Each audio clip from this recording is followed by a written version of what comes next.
Hello, I'm Susan Mulvihill and today is pea planting day.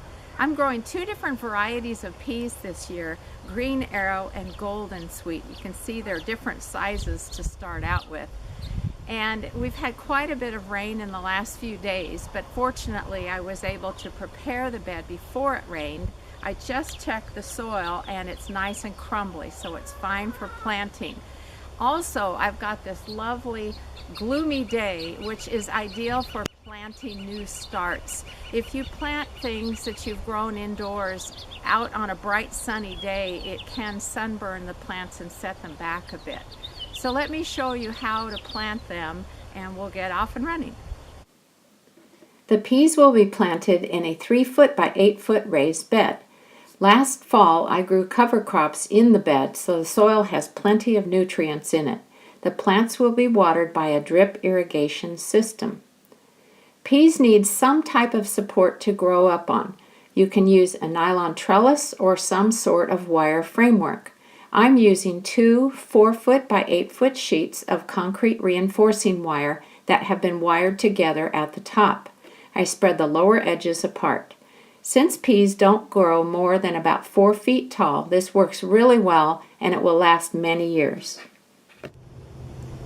Now, one thing that I wanted to show you was that I use these deep root inserts to grow plants that have large roots. So that would be things like peas, beans, squash, melons, cucumbers, pumpkins, those sort of things. And it's so important that when I'm ready to plant, I don't just pull them out by their stems because that really damages them and can actually kill the plant, so that's not good.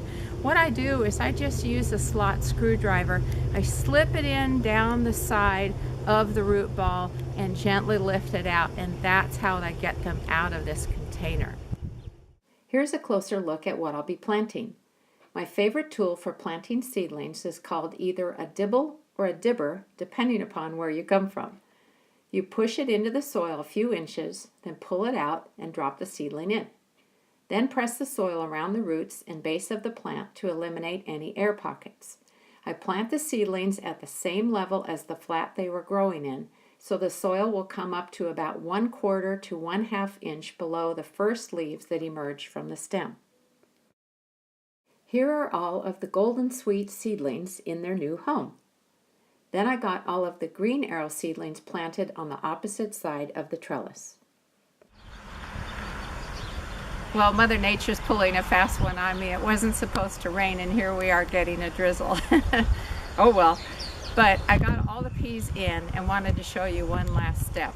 You know, we've had a mild winter and early spring, and being a normal gardener, I want to see if I can plant my peas earlier and get away with it.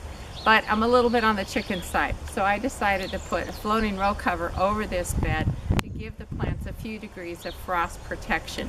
It'll also protect those tender little seedlings from any birds that think they want to nibble on them as well.